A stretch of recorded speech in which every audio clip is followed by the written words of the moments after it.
Good evening. हमारा first chapter षडंग शारीर हमने complete कर दिया था। अब हमारा चलेगा सेकंड चैप्टर। सेकंड चैप्टर में देखो, शुरुआत में है आपके कोशाणु मतलब सेल, टिश्यू जिसको ऊतक बोलते हैं, कोष्ठांग, आशय, कैविटी, कला, मेम्ब्रेन। ये सारे क्या है, ये आप 11th 12th में पढ़ के आए हो। और अगर आप पढ़ के भी नहीं आए हो तो ये अभी मॉडर्न इतना जरूरी नहीं है। पहले आप फोकस करो आयुर्वेद पे, फिर हम मॉडर्न भी कंप्लीट करवा देंगे। ठीक है, तो ये मॉडर्न वाला पोर्शन अपन बाद में करवाएंगे। अभी हम मोस्टली आयुर्वेद वाले पोर्शन पे ज्यादा ध्यान देंगे। तो आज हम उसी पोर्शन पे स्रोतस मीन्स जो चैनल होते हैं हमारे शरीर के, उसके बारे में पढ़ेंगे। ठीक है, शुरू करते हैं। स्रोतस, स्रोतस क्या होते हैं? चैनल्स मीन्स जो हमारी सेल मेम्ब्रेन्स होती है ना, जो पोर्स होते हैं ना, उनको बोलते हैं स्रोतस बोलते हैं। जितने भी स्रोतस मीन्स होता है, ख मीन्स जगह। ठीक है, जो हमारे शरीर में छोटे छोटे पोर्स होते हैं, जो सेल मेम्ब्रेन के अंदर जो चैनल्स होते हैं, जिनके थ्रू हमारा जो मटेरियल है inside the cell outside the cell pass on होता है, तो वही क्या होता है? स्रोतस होते हैं। जो छोटे छोटे शरीर में छिद्र होते हैं वो क्या होते हैं? स्रोतस होते हैं। तो स्रोतस एक मार्ग है। ठीक है, स्रोतस क्या है? मार्ग है जिसके थ्रू चीजों का आदान प्रदान होता है। मतलब जो माइक्रो न्यूट्रिएंट्स है एक जगह से दूसरी जगह जाते हैं, मतलब एक स्थान से दूसरे स्थान के अंदर, एक सेल से दूसरे सेल के अंदर जाते हैं, तो वो किसके थ्रू जाते हैं? स्रोतस के थ्रू जाते हैं। किसके थ्रू जाते हैं? स्रोतस के थ्रू। तो समअप क्या बोलेंगे अपन? कोई भी माइक्रोपोर्स चैनल्स जिसके थ्रू हम आदान प्रदान करते हैं हमारे माइक्रो न्यूट्रिएंट्स वगैरह का, या फिर शरीर में सारे जो छिद्र है उन सबको क्या बोलते हैं? स्रोतस बोलते हैं। वो बाहरी नहीं, आंतरिक भी स्रोतस होते हैं। ठीक है, आचार्य क्या बोलते हैं यहाँ पे? श्रवणात् श्रोतांसी, कि जिनसे श्रवण होता है। अब भाई छिद्र होंगे तो एक जगह से दूसरी जगह मटेरियल को लेके जाएंगे, तो श्रवण ही करेंगे ना। तो ये श्लोक याद रखो, श्रवणात् श्रोतांसी मतलब जिससे श्रवण होता है उस रचना को क्या बोलते हैं? स्रोतस के नाम से जानते हैं। ठीक है, और इसमें से क्या क्या परिसंचरण होता है? इसमें जैसे कि रस, रक्त आदि, हमारी कैल्शियम, माइक्रोन्यूट्रिएंट्स, माइक्रो विटामिन वगैरह, इन सब का परिवहन और परिसंचरण होता है। तो क्या है? ऐसे स्रोत मतलब ऐसी रचना जिनमें से श्रवण होता है, जैसे कि रस, रक्त आदि का श्रवण होता है। ठीक है, इसको आधुनिक मतानुसार हम सर्कुलेटरी चैनल्स बोलते हैं। ठीक है, सर्कुलेटरी चैनल्स बोलते हैं। इसका मतलब ये नहीं है कि ओनली ये ब्लड सिस्टम से रिलेट करता हो। ब्लड सिस्टम नहीं है, यहाँ पर है सर्कुलेशन, मतलब परिसंचरण है यहाँ पर। तो सारी चीजों का परिसंचरण करवाता है, चाहे वो सेल के मेम्ब्रेन में हो, चाहे हमारी स्किन में हो, चाहे ऑर्गन्स के अंदर हो। ठीक है, तो ये सारे चैनल्स स्रोतस कहलाते हैं। आयुर्वेद में इसका एक बहुत महत्वपूर्ण विषय माना जाता है, क्योंकि हमारी जो धातुओं का जो पोषण होता है ना, विभिन्न अवयव के पोषण हेतु जो रस, रक्त आदि का वहन करते हैं। इवन जो हमारे वात, पित्त और कफ, इन दोषों का भी वहन किसके थ्रू होता है? हमारे स्रोतस के थ्रू होता है। ठीक है, तो धातुओं का पोषण किससे मिलेगा? स्रोतस के थ्रू ही मिलेगा। जैसे हमारा खाना डाइजेस्ट हो गया, ठीक है, अब खाना डाइजेस्ट होने के बाद जो क्षुद्र आंत है, स्मॉल इंटेस्टाइन, उससे पूरे शरीर में जाना है उसको खाने को। ठीक है, तो एब्जॉर्ब होके तो जाएगा। तो कैसे एब्जॉर्ब होगा? जो स्मॉल इंटेस्टाइन है, क्षुद्र आंत है, उसके सरफेस में जो विलाई होती है वहां पे खाना क्या होता है? एब्जॉर्ब होता है। तो यही क्या है? स्रोतस है ना। जैसे एक जगह, एक सेल से दूसरी जगह जा रहे हैं, वो भी क्या है? स्रोतस है।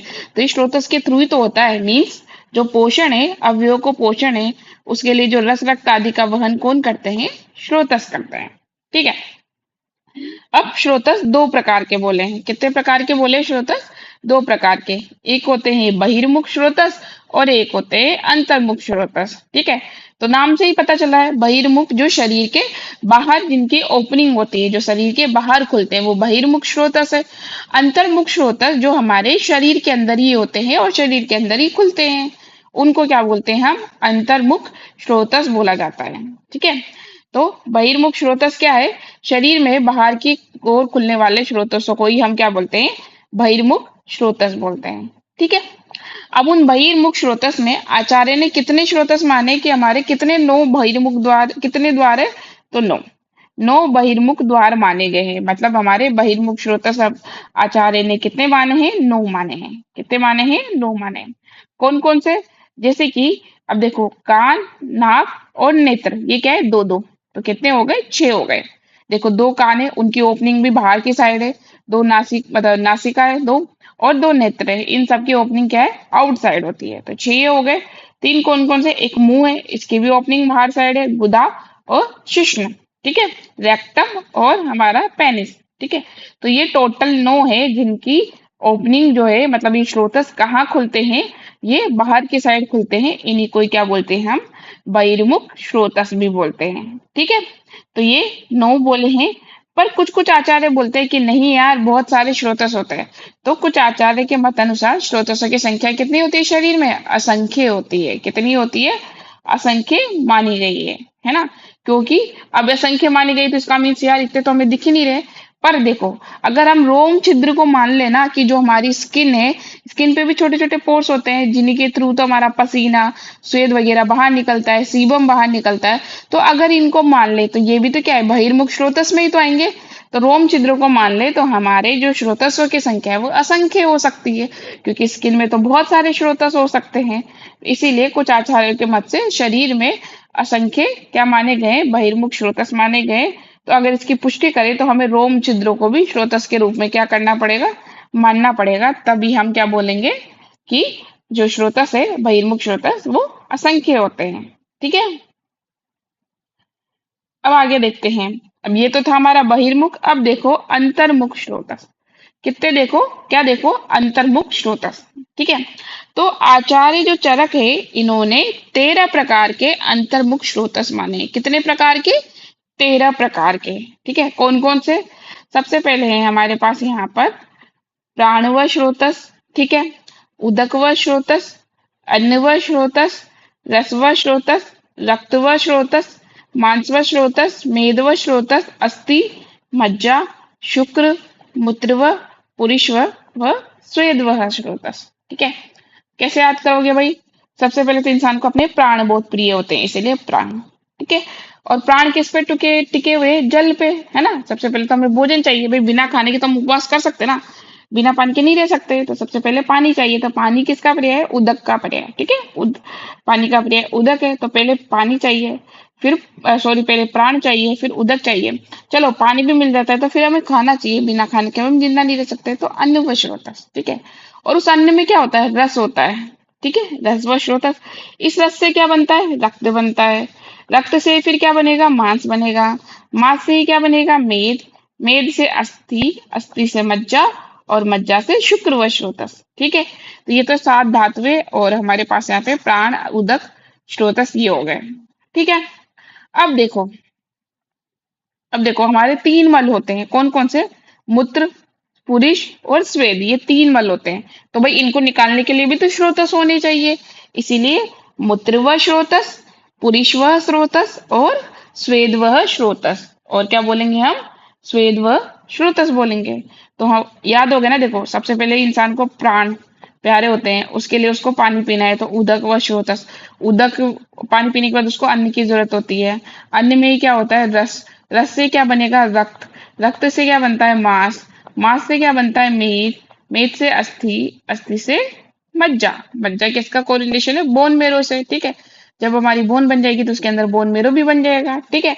फिर 3 मल होते हैं हमारे, मूत्र व स्रोतस, पुरुष व स्रोतस और स्वेद व स्रोतस, ठीक है।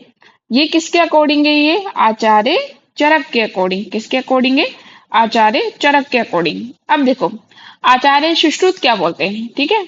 आचार्य सुश्रुत क्या बोलते हैं, इन्होंने क्या माना, 13 स्रोतस माने ना, वो क्या बोलते हैं, 11 पेयर, है ना, मतलब एक ही जो स्रोतस है उसको पेयर में मानेंगे, 11 पेयर मानेंगे, ठीक है।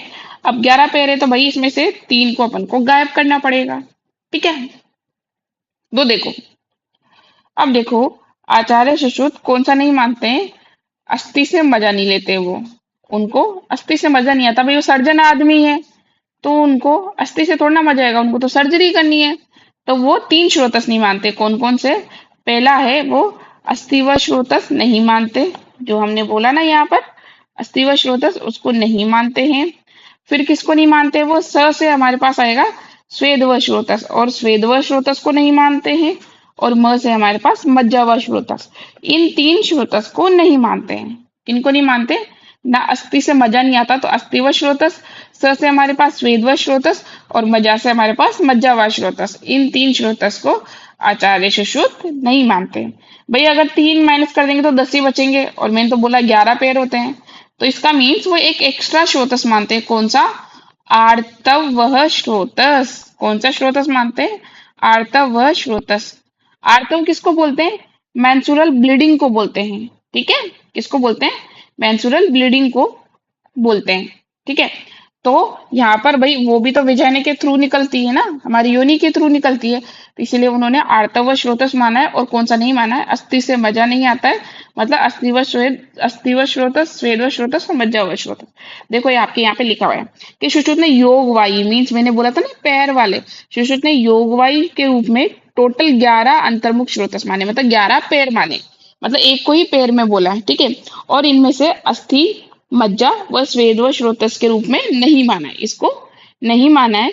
क्या माना है उन्होंने? उन्होंने आर्तव व स्रोतस के रूप, आर्तव व स्रोतस को अलग से स्रोतस माना है। ठीक है, तो हो जाएगा आपको याद, ये याद रखना है क्योंकि इसका आपका लॉन्ग क्वेश्चन बन सकता है। ठीक है, ये किस में आएगा? आपके लॉन्ग क्वेश्चंस में आते हैं, 5 मार्क्स का या 10 मार्क्स का। ठीक है, उसमें अगर आप ये नाम क्लासिफिकेशन लिख दो कि चरक के अकॉर्डिंग क्या क्लासिफिकेशन है और सुश्रुत के अकॉर्डिंग क्या क्लासिफिकेशन है, तो आधे नंबर आपको वैसे ही मिल जाएंगे बिना कुछ लिखे। तो ये बस आपको चीजें याद होनी चाहिए।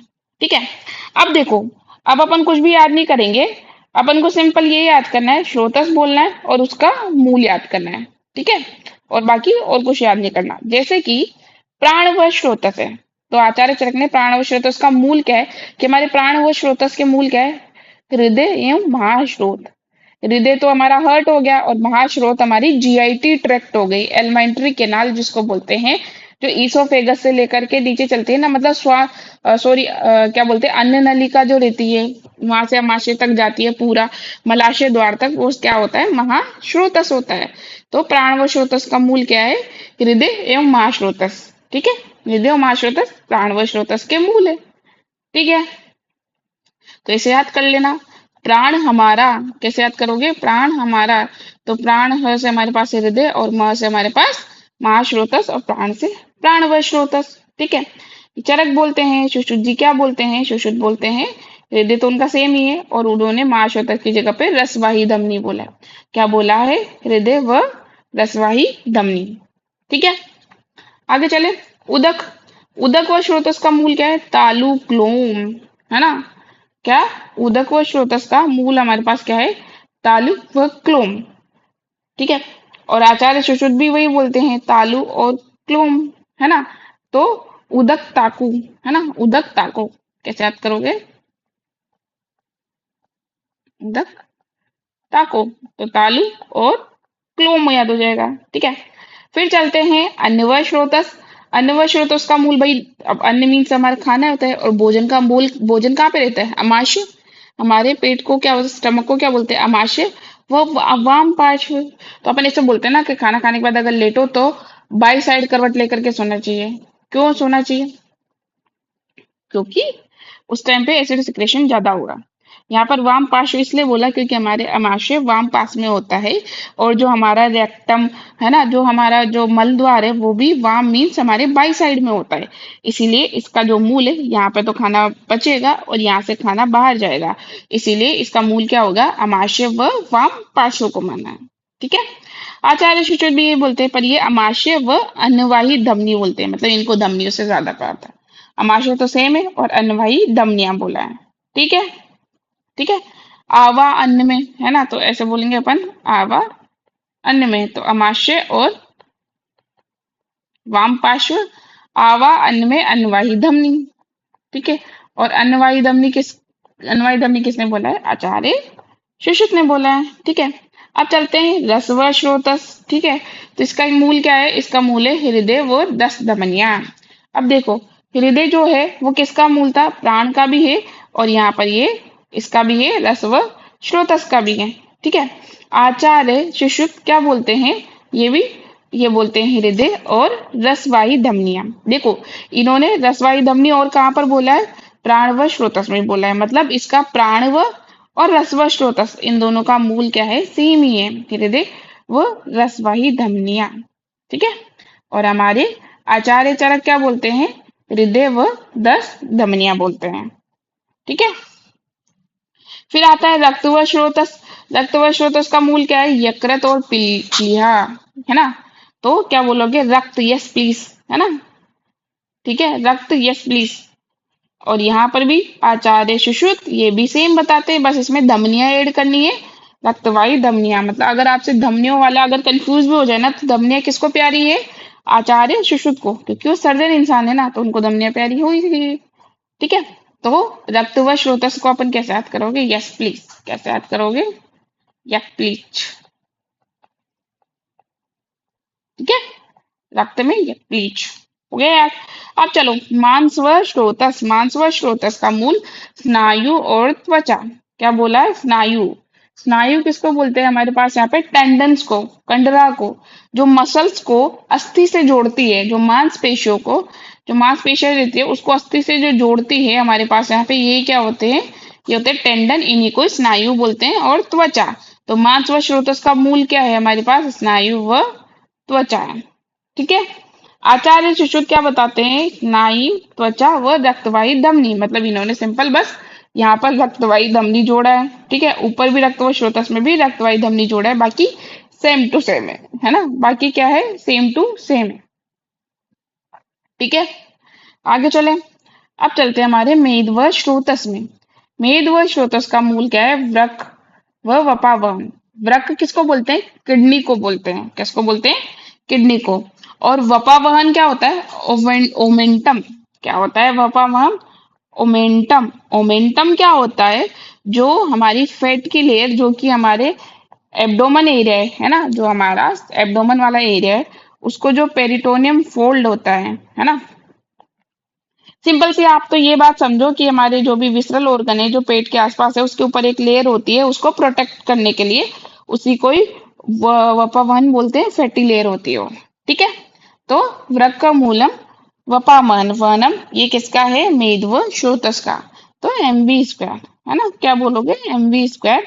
एमवी स्क्वायर में हमारे पास मेद का हो जाएगा वृक्क और वपावनम। ठीक है।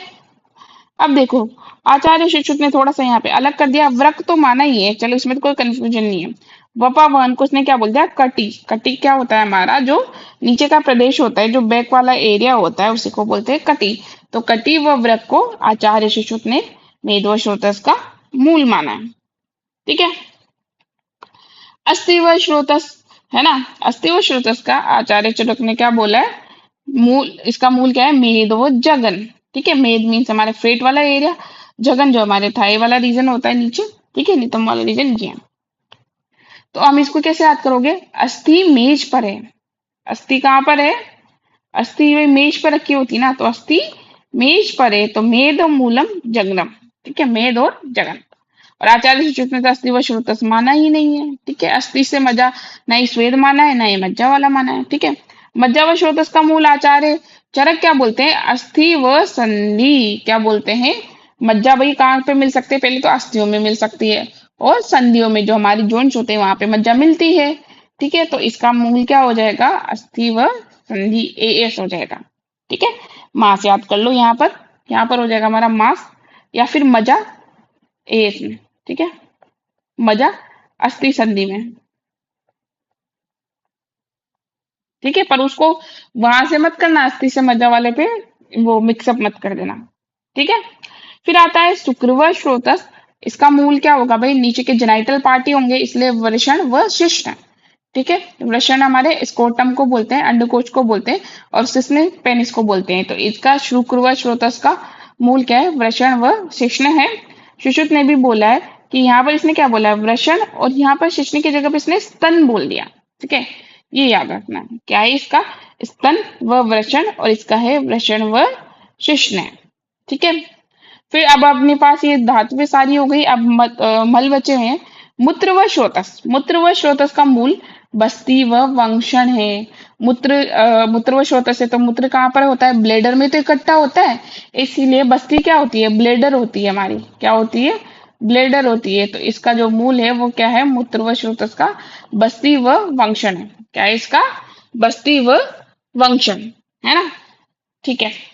फिर उसके बाद आचार्य सुश्रुत क्या बताते हैं? बस्ती व शिश्न। ठीक है, मतलब इन्होंने शिश्न शुक्र व स्रोतस में नहीं माना है। इन्होंने शिश्न कहाँ पर माना है? इन्होंने माना है मूत्र व स्रोतस में माना है। कहाँ पर माना है? मूत्र व स्रोतस में, है ना, क्योंकि पेनिस के थ्रू शुक्र भी निकलता है और मूत्र भी निकलता है। तो बस्ती व शिश्न, BS, है ना। बसी, बसी मूत्र व स्रोतस में है और बीवी अपने पास यहाँ पे बस्ती व वंशण चरक की है। ठीक है, फिर चलो पुरीश्वर स्रोतस। पुरीश्वर स्रोतस का मूल क्या है? पक्वाशय व स्थूल गुद को माना है। ठीक, सही बात है। जब खाना पूरा हमारा डाइजेस्ट होता है तो कहाँ पर आता है? पक्वाशय में आता है ना।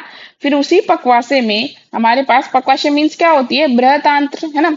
तो वहां पर क्या होता है? फिर सारा वाटर एब्जॉर्ब हो जाता है, फिर वो गुद गुद मार्ग में चला जाता है। तो स्थूल गुद और पक्वाशय, कोई रटने की जरूरत ही नहीं है। पुरुष कहाँ से निकलता है? पहले पक्वाशय में जाता है, वहां पे बनता है, फिर स्थूल गुद में आता है। तो पक्वाशय व स्थूल गुद को माना है पुरुष व स्रोतस का। ठीक है, सुश्रुत ने, आचार्य सुश्रुत ने योगवाही रूप में दो पुरुष व स्रोतस माने। इनका मूल क्या है? पक्वाशय व गुद है। तो इसने स्थूल गुद नहीं बोला, सिंपल गुद बोला है। तो इसमें आपको एक्स्ट्रा याद करने की जरूरत ही नहीं पड़ेगी।